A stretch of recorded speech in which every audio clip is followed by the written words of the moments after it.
because I really wanted to know exactly what déjà vu was as a sensation, what it really meant neurologically, and was there an explanation for it? I mean, do you get déjà vus? I used to have them a lot, actually, more than I do these days. Probably ended a few years ago, but very rarely these days. Do you mind me asking how old you are? I'm 29. That's interesting. You are very much in keeping with how the statistics go. As you get older, the number of déjà vus drops off. And indeed, they only start coming back again when you start to get towards the end of your life. As you get towards middle age, not that you're middle aged in any shape or form yet, you're still a young man, but effectively as you get towards middle age, they seem to cease, they seem to stop. And there's a very good reason for that, and it's going right into the nub of my theory, because, and this is where I bounce off into all kinds of places, by the way, because that's what I do, because the theory is so huge, we can go off into any path you want. But effectively, the reason why that happens is that when you live your life again for the second or third or fourth, however many times you live your life in the final seconds of your real life, when you're living within the Bohmian IMAX, it's like living within a supercomputer game that all the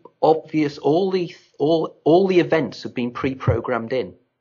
You know the way when you play a first-person computer game, everything's programmed, so any choice you make is already within the program. Yes. I argue that's the same with the Bohmian IMAX, that there is every single option that can be taken in your life has already been taken by a version of you. Again, it gets complex here, but within the Everett many worlds interpretation of particle physics, there is literally millions and millions of Henriks and Antonys having this conversation. And we're all living in slightly different universes.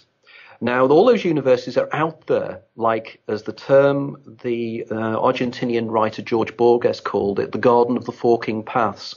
There are all these paths out there that we can follow. Now, we can change those paths if we listen to the subject of my second book, which is a being I call the daemon, which is your own higher self. This is the part of you that remembers you've lived this life before, okay?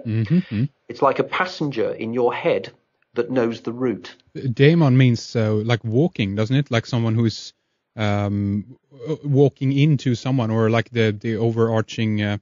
you can get possessed by a daemon, right? Or no, so this is interesting in terms of the semantics. The word daemon is spelled D-A-E-M-O-N, as I use it. And a daemon in that sense is from ancient Greek philosophy and Gnostic philosophy. And the daemon is your own higher self. It is not an evil being. Sure. The reason that the word daemon became demon was literally it was demonized, because when Christianity took over, not that I'm denigrating Christianity in any way or shape or form, but effectively they needed to denigrate the old religions. And one of the things they used was to change the concept of the daemon to being a demon. The higher self. The higher self. Now, the Romans used a similar term. They called it the genius. So it's a subtle difference there. But I think the daemon works very, very effectively, because the daemon is your higher self, and the eidolon, which is you and I are eidolons. We are people living our life in a linear way through our lives without knowing the future. But we all have inside us this being, this other part of ourselves which knows the future. Now, going back to the reason why déjà vu cease as you get older or come less, is that as you're living your life for the second time, for argument's sake, there will be a point where your daemon will either save your life or will do something that will make you do something that you didn't do last time. Now, in my second book, I have example after example after example of this, both from my readers and from history, of individuals who are saved by a voice in their head. Something warns them to not take this road. Now, the interesting thing is, if, for instance, you are driving, let's use the analogy, you're driving along a road and your daemon realizes that if you travel along that road, there's going to be a terrible car crash and you're going to be killed. What the daemon does, depending upon how well it can communicate with its lower self or eidolon, it will warn you. And it will either warn you by giving you a hunch, this doesn't feel right, I need to turn off the road. It may even speak to you, and I have evidence of people whose daemons have spoken to them to warn them about things. One South African guy who lives in South Africa, who's Zimbabwean Rhodesian, his life was saved in 1969 in northern Rhodesia when he was a soldier, because a voice in his head as he came round a corner in an armoured vehicle shouted to him and said, "Ambush, ambush, ambush," just this voice in his head. He didn't react. So something pushed him off the top of his armoured vehicle just as the bullets crashed into the back of his seat. Saved his life. Now, going back to our analogy, that means that at that point, that man's life was changed forever, because in his last life run, he was killed. The next life run, suddenly, it's a new life. He's turned off, metaphorically, off the road. So in which case, it means that your daemon no longer knows what's going to happen next because it's a new life, and you won't remember it subliminally.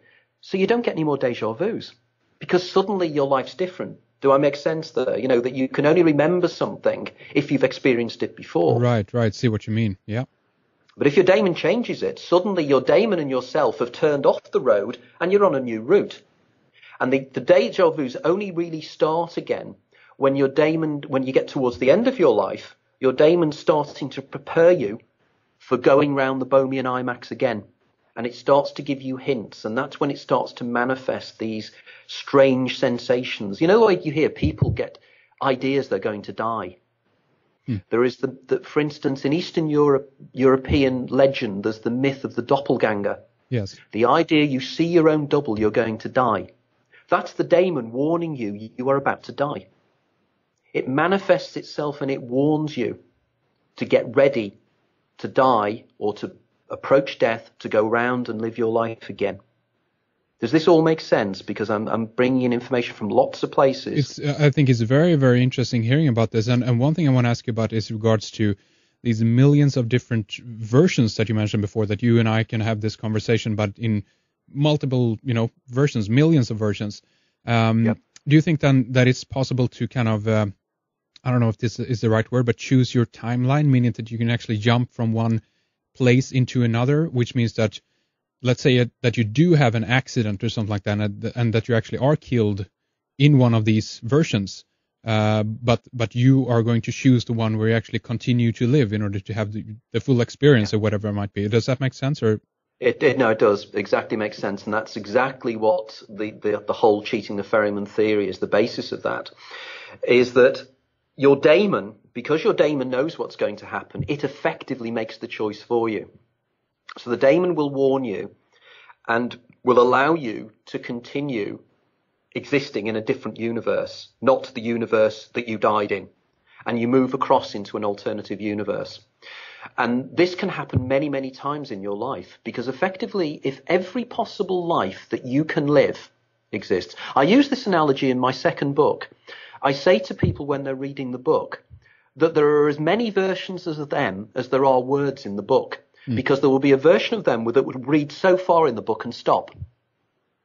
And so literally everything that you can live. And again, your listeners may say, oh, come on, this is nonsense. This is not.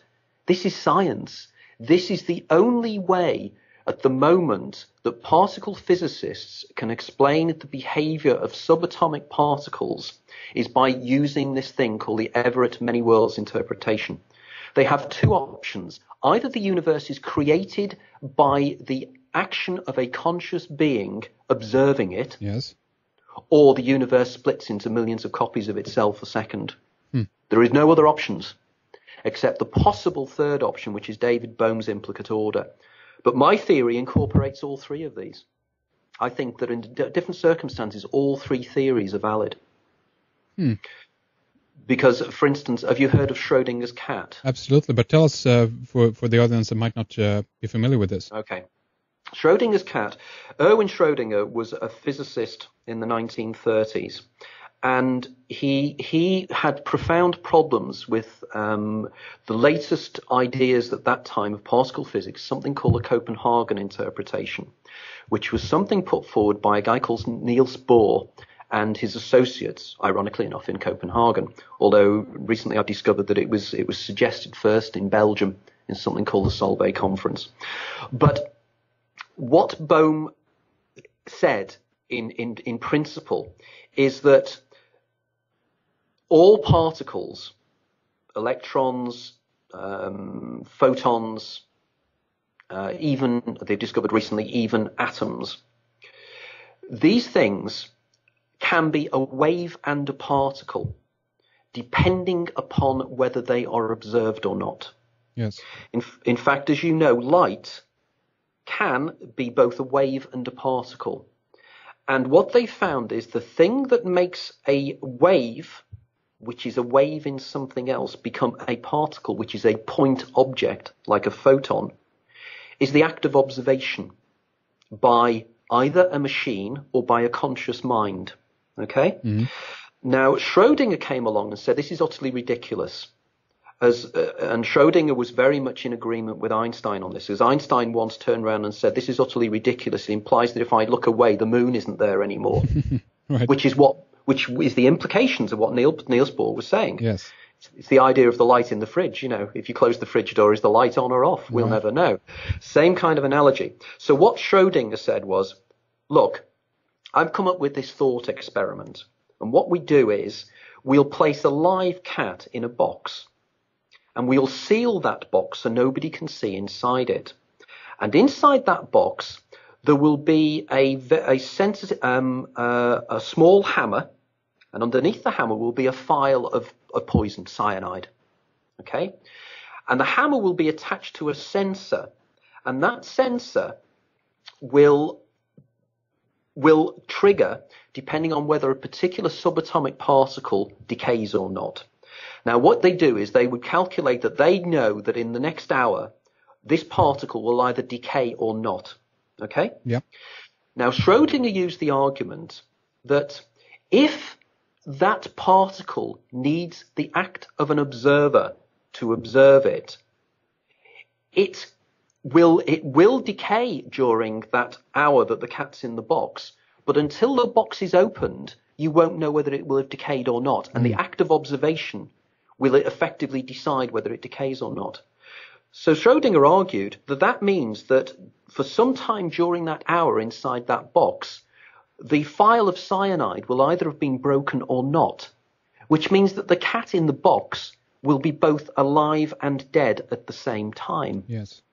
And in fact, inside the box will be a live cat and a dead cat until somebody opens the box and observes it, and what is called collapses the wave function of the particle eroded, that decomposed. And until that point, the cat is both alive or dead. And Schrödinger said, that's ridiculous.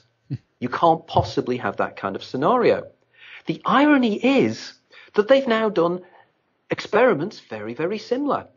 And guess what? There is an alive and dead cat in the box, metaphorically.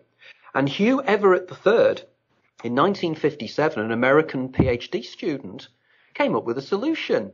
And he said, when the box is opened, one person sees a live cat and one person sees a dead cat. So at the point the box is opened, there are two observers, not one. Which implies that at every act of whatever a subatomic particle does, both options are fulfilled within what's called the multiverse. The implications of that are astounding because it effectively means that since the first moment of the Big Bang, every single event has split into another event and multiplied ridiculously.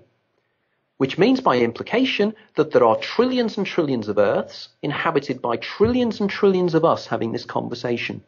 So that means it's very simple that you and I could fulfill, or a version of us could fulfill every possible outcome of our lives.